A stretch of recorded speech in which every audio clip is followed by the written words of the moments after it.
Good evening, everyone. This is NOLA Theater Talk, and I hope I can spell one of these days if I can ever get that right.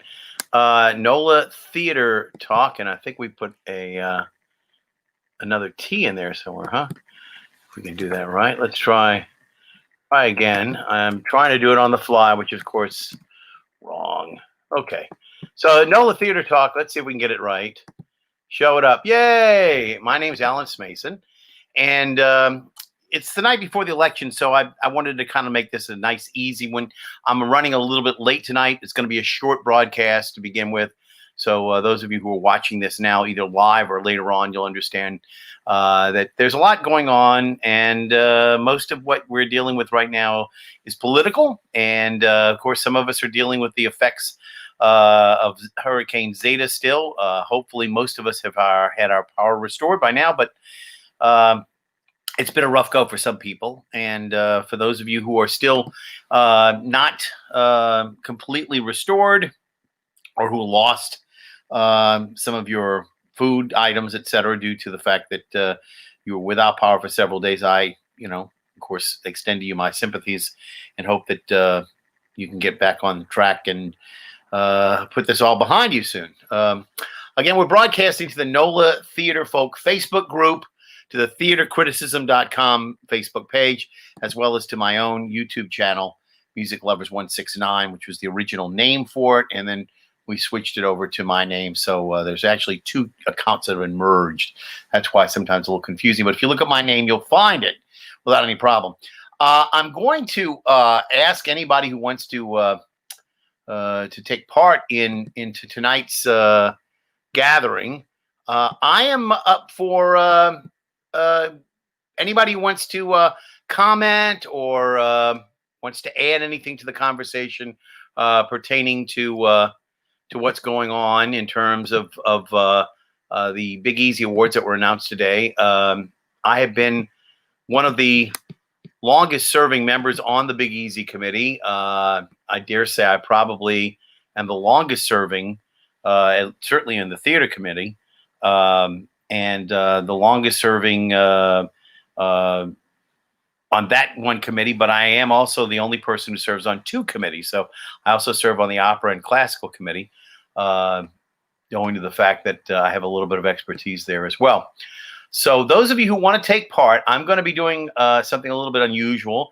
I'm going to be giving you the live, if you will, StreamYard.com number that you can actually use right now. If you type that into your browser, enable your camera and your mic, everything's up for grabs tonight. We'll put you in the broadcast and let you basically talk about anything that you feel like that you should. I will the caveat of the group that we don't do anything that is, let's say, libelous or scandalous or is any way detracting. We try to aim for positivity and inclusion here. So we ask that if you're going to be utilizing the link tonight to please do so with the good intentions of bringing something of a positive nature rather than trying to denigrate or tear down something that you disagree with. Now, the awards were, of course, for 2019. The Big Easy committee is composed of some 20 some odd people who actually are assigned the task of going to at least 50 or 60 different musicals, plays, whatever kind of works that you're doing if you're on the theater committee. And if you're on the classical or opera committee, from my standpoint, I can tell you that I go to as many of the Louisiana Philharmonic Orchestra and the New Orleans Opera Association works as I can. Of course, any other smaller works by people like Musaica or perhaps some of the smaller ensemble Baroque groups, or perhaps some of the groups that are local in nature. We give out awards not to people who are touring. Therefore, shows that come to the Sanger Theater are not eligible for the theater awards, even though they may be spectacular shows. The intent of the Big Easy Awards was always to honor the local community actors and directors and tech people, rather than honor some very, very well qualified people coming in from New York or Los Angeles, who might have a way stop here and essentially garner an award because they happen to be technically superior to anything else that was going on in the community. And we didn't think that was the aim of the awards. So we have always given awards only to locals, and that will disqualify some of the people who come here.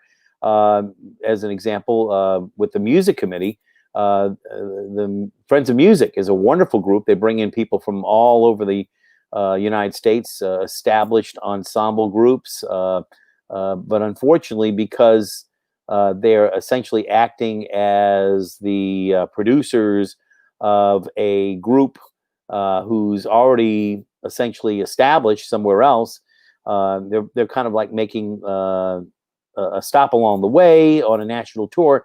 That really does not qualify for an award. Now, if, however, that particular national ensemble were to come down here and stay for a 2 or 3 week stint, or longer than just a day, then that might qualify. It really depends. And the same thing goes with the theater community. You might have an act such as a group that or a single person act that might be touring all across the United States. If they are brought to a particular venue here, established by a particular theater producing company, well, they might not be considered because of the fact that it really isn't a local production, that they basically bought that production to bring people into their venue. So as an example, a group that came into the National World War II Museum, who was touring around the country, they have one, I know that they've done the Rat Pack group that they have. And they basically are a group that comes out of Las Vegas, and they book a couple places around town and elsewhere around the country, and that establishes them as a national touring group, but not eligible for a Big Easy Award because, again, different than if the National World War II Museum had taken a group of local actors, said, you're going to be, let's say, Frank Sinatra, you're going to be Dean Martin, you're going to be Sammy Davis Jr., you're going to be whoever else might be in there, Joey Bishop or whoever. So there's a big difference there. So we try to hopefully keep that in mind too for people who don't understand the way these awards are structured. Now, I will tell you, many years ago when the awards were first set up, Gambit, of course, has always been the sponsor, and of course, Gambit was bought by John Georges, the publisher, who also publishes now the Times-Picayune New Orleans Advocate. He was the original owner of the Baton Rouge Advocate, which was just then called the Advocate, and then bought the Advocate here, established them in New Orleans, and then bought Gambit, and then bought the Times-Picayune. So he basically has different products. Gambit is one of his products, and I will say that when we first started out, Margot Dubose, who was the executive producer, executive director, I should say, was very, very insistent that we not say the Gambit Big Easy Awards. It was very important that they be established. They were a separate foundation, the Foundation for Education and some other things that they did. It was called FEDE, and it was a long title for essentially the group that put this whole group together and had at one time different award presentations for the music community, for the theater community, for the dance community, as well as for the classical arts community. And of course, the classical arts and the dance always were together at a classical arts luncheon. And the theater community sometimes was able to have their own separate identity, but more often, in most of the years, they were lumped in with the music group, the Greater New Orleans music group, which of course includes all kinds of funk and jazz and soul and rap, etc. So in more recent years, the theater community was blended in with that, And this past year, it was decided that instead of having 2 or 3 different Big Easy Award presentations, they were going to have one social group that would all meet together at the Higgins Hotel, and it was going to be on April the 5th. And of course, when the pandemic came in, we were unfortunately put in a situation where the committee decided to hold it later in June, and unfortunately, the pandemic continued, and so the original April date that was rescheduled to June was then rescheduled to September, and eventually was canceled. Now, today, in today's Gambit magazine, the awards were announced. They were printed in the issue. I would have loved to have been privy to those prior to them going to press, but they wanted to keep them secret, and I respect them for whatever they wanted to do. But in any event, the awards were announced in the newspaper, and if you didn't see them in the Gambit Weekly, I'm going to go over them with you and maybe talk a little bit about each of them. But if anybody wants to comment, as I said, you can just use that link there, StreamYard.com/ and you can just fill in that information there, and I'll try to put you on, and hopefully we can ask you to participate in tonight's gathering. As I said, I don't expect it to be particularly long tonight. We have a lot on our minds with the impending election tomorrow. So the big theater in this country is taking place in the election halls across the country, and I think that it's still going to be a drama that is going to go on an extended run, as it were, for many, many days, because I do not believe that tomorrow night we will have a clear-cut winner established, even if there is overwhelming evidence one way or the other that somebody has won. I believe that there are going to be challenges made, and that it will be a prolonged period of unhappiness. But we'll see what goes on. I'd love to be proven wrong on that, but we'll see. So anybody who wants to participate, you've got the link there. You can come in the room, and we'll get you in the studio and allow you to comment. So let's see if we can share out the Big Easy Awards. Again, these are the awards that were for 2019. There were only a handful of works that were actually looked at in 2020, and we closed down somewhere around March the 12th or March the 13th, and unfortunately, no productions that took place between January 1 and March 12th or 13th will be considered for any awards for 2020. It was felt by the people who are running the Big Easy Committee that they decided that there wasn't enough time, there weren't enough people to go out and see anything, so it would be unfair to the people who were stopped from doing their productions, and also those people who had unfortunately put on the shows prior to and had done so. They kind of got the short end of that stick. There's not much that can be done, but because everybody was affected by the pandemic, they decided no awards in 2020 to be presented in 2021, but that hopefully that we will begin to start looking at in 2021 awards for 2022 that we can present. But again, I'm not sure when that will start, and nobody really is. We're just dealing with it, as it were. So we will see what goes on. As of right now, though, the awards that were announced today, I can pretty much tell you a large number of them went to some people who have done well in the past. And it's very interesting to me to see a lot of familiar names pop up again.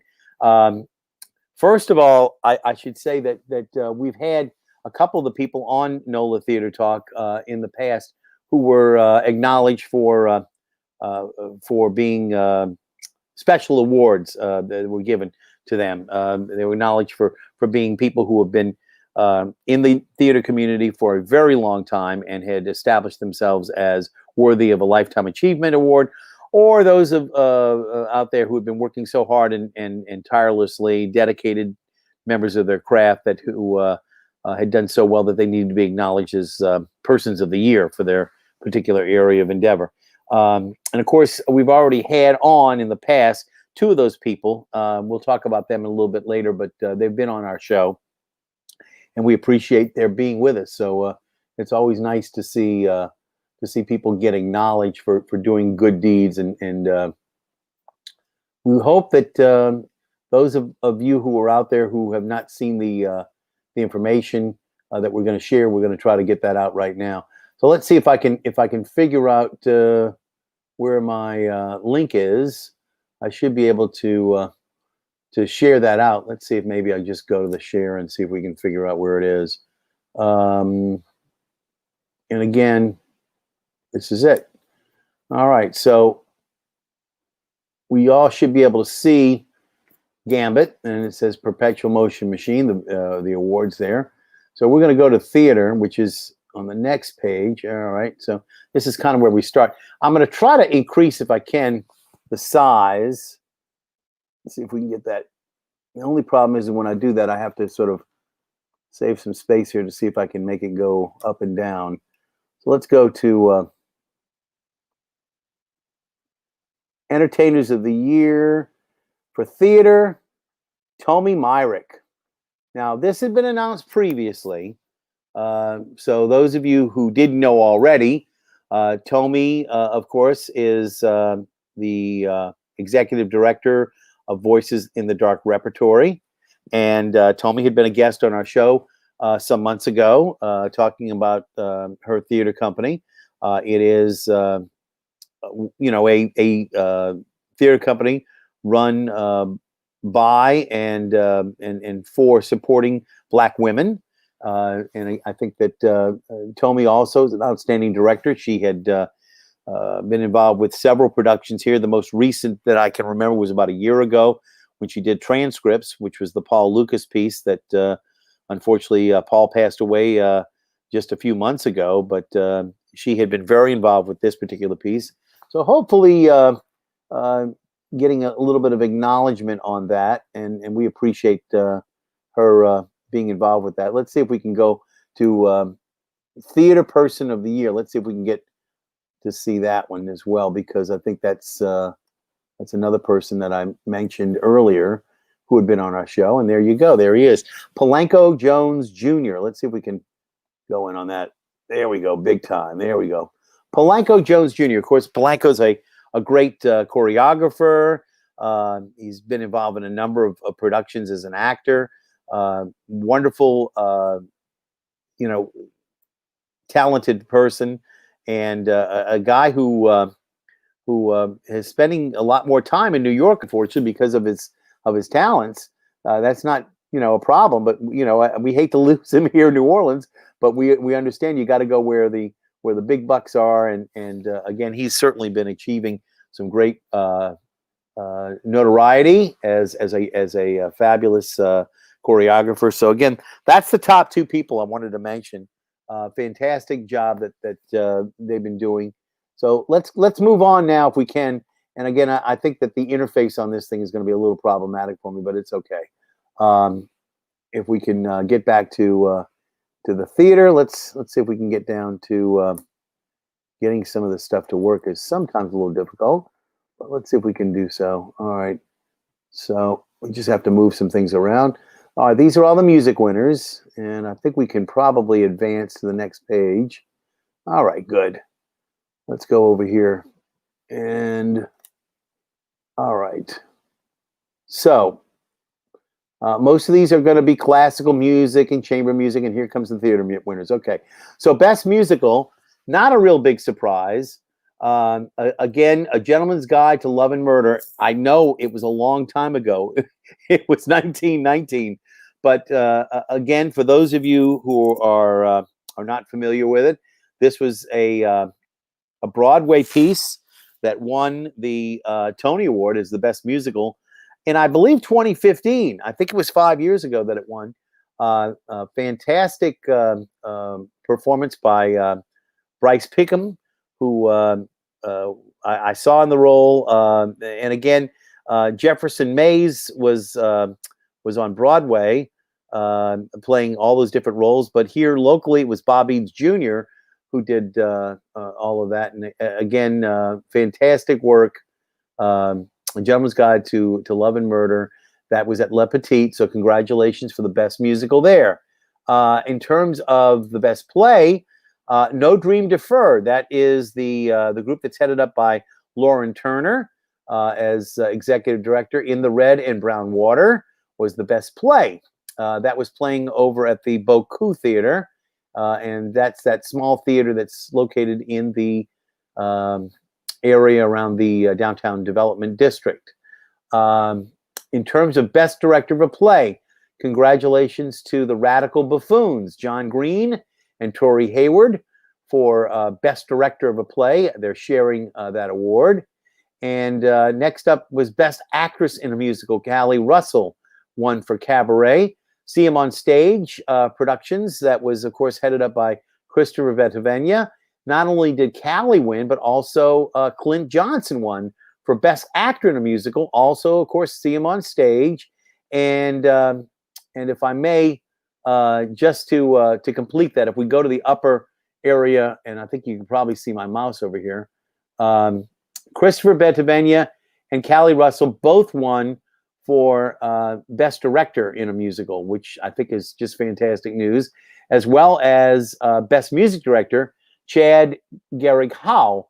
Now that was, of course, the group that played on stage in Cabaret. So those of you who did not see this production, it was done in, I think, around the 3600 block of St. Claude, somewhere around there, where it was a area where they had Crescent City Art. Is it Exchange or something like that? But anyway, it was basically an art gallery where they put this play on, and they've done some interesting works over there. So again, congratulations to See 'Em on Stage. And again, as I mentioned, some wonderful returning names that I've seen in the past.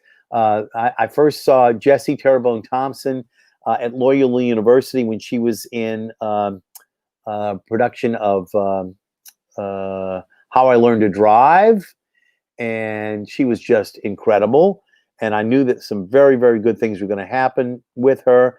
And certainly, of course, not very long after that, she became involved with the Black and White Blues, which became Waiting Around, the Ricky Graham, Harry Marone Jr. musical, which Harry now heralds. But Jessie was a great talent, was involved in Title of Show some years ago, and recently did some readings for us on this NOLA Theater Talk presentation that we did of Cherry's Jubilee, and recently was involved with trying to remember, was it I think it was Mold that she was involved with, if I'm not mistaken. But in any event, she was great, and has been great. And of course, she and her husband Nick Thompson have had some smaller productions of their own, a couple of boys there, and they are doing quite well. Thank you very much. So congratulations to Jessie, and wanted to give a shout out to her. For Best Supporting Actor in a Musical, Raheem Glaspie for the JPAS version of Dreamgirls. And I know that's got to make Dennis Assaf very, very happy. He took sort of a big chance on that. That was the very first musical that Dennis had that was not 2 weekends, but 3 weekends. And they had some, I remember that the JPAS had some difficulties with some outages, etc., in terms of power in that area, unrelated to any storms. So I know that this is sort of a vindication for him of sorts. Best Actress in a Play. Some of you may remember Ellen Barry, who I believe came in to play the part for Southern Rep at August Osage County. Don't know that she is local. I believe she's from out of town. But again, if it's a local production, you can bring in out-of-state actors as long as it is a local production. So unlike, as I mentioned earlier, like a group that would be touring nationally, this was not a national tour. She was brought in for the production, even though she might not have been local. Natalie Boyd, congratulations to Natalie for the Radical Buffoons Barbecue for Best supporting actress in a play. And we had Steve Shepker on our show not too long ago talking about set design. And sure enough, he won for Baby Doll, which was just fantastic work. Baby Doll, again, those of you who remember it will know that it was a Tennessee Williams piece. It was originally a piece that he wrote that became a film and was then made into a play. And usually it's the other way around, but you know, that's what happened. So again, congratulations on the set design for Steve Shepker. Okay, let's move on to looking to see if there's any more plays on this page, and it appears not. Again, these are all the Big Easy Awards that were just published today. Okay, and there's the information on Tomei and Polanco and the Big Easy honorees. Let's see if they've got some more. I guess that's all I see there. Well, that may be all we got. I'm trying to think. It seems to me there should be some more in there. So let me go back and see what I'm missing here.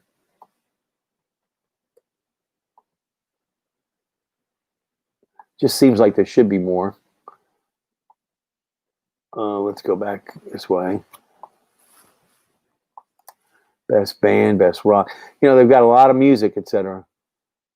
So I'm just thinking that maybe we would have a little bit more there. Let's see if we can increase this.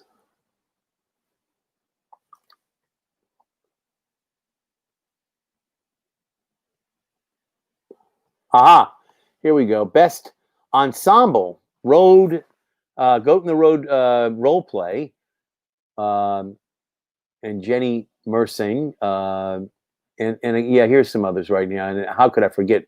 Keith Clavery, Best Supporting Actor in a Play. Keith for The Henchman, a Shakespeare story by the NOLA Project, and also produced by the New Orleans Museum of Art. Best Actor in a Play. I knew that was missing. I was trying to figure out where that was. Michael C. Forrest for the Voices in the Dark Repertory Theater's production of A Raisin in the Sun. And that was done at the Ashe Cultural Arts Center. Again, here we go. Best Lighting Design. Joshua Courtney for August Osage County. Best Original Works. Michael Aaron Santos for The Henchman, a Shakespeare story. That was the first thing that he had penned again for NOLA Project. He's worked with NOLA Project before at Delgado. Callie Russell, Christopher Bentavenia, Best Choreography for Cabaret. Christopher, of course, had gotten Best Director. I think I may have said that he and Callie shared, but he and Callie shared for the choreography. So I take, please forgive the error there. Best Music Director, I think we mentioned already, but we did not mention the Best Sound Design. Claire Marie Nemanich and Sarah Quintana. A wonderful sound design that I know that was Spanish versions of a lot of popular songs that was accompanying the soundtrack, plus some beautiful capturing of music, etc. That was there as well. I thought that was really one of the best things I'd seen, and I think Claire did an outstanding job there with Sarah. Of course, those of you who saw it know exactly what we're talking about. Best University Production was Mackinac at Tulane University with Ryder Thornton as the director. And is there any more? I think we might have just gone through everything at that point, because I don't think there's anything that I'm thinking of that we hadn't talked about. Best Director of a Play, I think we mentioned John Green and Tori Hayward already. So, and Clint Johnson, we mentioned him earlier. Yeah, I think we caught everything. So that pretty much is it. And again, I guess without any further ado, let's take a look and see. Nobody wants to talk about this. Well, that's fine. I didn't expect anybody to take me up on it, but you know, that's the way it goes. I expected that a few people would tune in to see what we had to say about this. And again, I appreciate those of you who are out there. watching tonight. I want to wish everybody the very best. That tomorrow, if you have not already done so, please go to the polls, exercise your right to vote. The United States, of course, trails a lot of other civilized countries that you would expect it would be leading the way as the leading democracy in the world, as it were. And unfortunately, we hover somewhere around 55 to 57% for the electorate to actually exercise their right to vote, which is pretty abysmal. There are a lot of other countries and in a lot of other areas of the world where the turnout is higher than 75 or 80%. And so I just hope that everybody will take the time tomorrow to vote if they haven't already done so, and to make certain that we know that ours is a very unique kind of government. Every 4 years, we have an opportunity to elect a new chief executive. Sometimes we reelect them. Sometimes they're not eligible for reelection. And sometimes, we have a whole new field of people who would be vying. Of course, we have an incumbent in office who's been in for 4 years, almost 4 years, actually. And then we've got another challenger who's a former vice president. So, it's going to be very interesting to see what goes on. There's a lot of rhetoric being exchanged now. A lot of personalities are out there. I hope that people will be civil with one another and continue to know that this is not meant to be a cause for dissension. We exercise our rights to vote, but in reality, the decision is made not at the voting booth as much as we'd like to believe it, but in the Electoral College. And what we're really fighting for tomorrow is who is being elected to the Electoral College that will cast their votes. And again, that's where the rubber meets the road, and that's where the next president will be determined. Hopefully, we all do well in making that determination, and we all live with whatever the decision is, and there's no more infighting over what's going to happen with it. But I know far too well. The year 2000 comes to mind, where the race was challenged, and there were many, many weeks of speculation as to what was going to happen. And it wasn't until there was a decision, 5-4 decision from the Supreme Court, that determined that George Bush had won in Florida, that literally gave the election and the electors to the Bush camp, and the rest is history. There are a number of other times where people have campaigned and won the popular vote. As we know, what happened in 2016, there were 3 million more votes cast for Hillary Clinton than for Donald Trump, but he won the Electoral College, and so he understood the way the game is played. And you can liken it almost to Survivor on TV. If you play the game well enough, you can sometimes win, and not necessarily win the way that most people think you should. But if you win the game, you won the game. That's all that matters. And winning the more than 270 electoral college votes is what you have to do. If you win those more than 270 electors, then you are president. That's very simple. So we'll see what goes on. There's a lot of other races up for stake. There are 7 constitutional amendments. In Louisiana at least, I urge everyone to familiarize themselves with what's going on, and to vote with your heart, and do some heavy leaning in at that point. No one should ever know or ask you how you voted. No, that's your right to keep it secret. If you want to, let people know, that's fine. But no one has to ever force that from you. And when you go into that booth, it's your vote that is private and sacrosanct, and it should be respected as such. So I wish everyone well tomorrow. I hope that we do well as a nation, and that everybody takes the time out to do their civic duty. Again, for NOLA Theater Talk, this is Alan Smason, wishing you and yours a very good evening. I did want to mention one thing, that I am going to be having a very wonderful guest, I'm hoping, after the election, and that's going to be Stephanie McKee Anderson.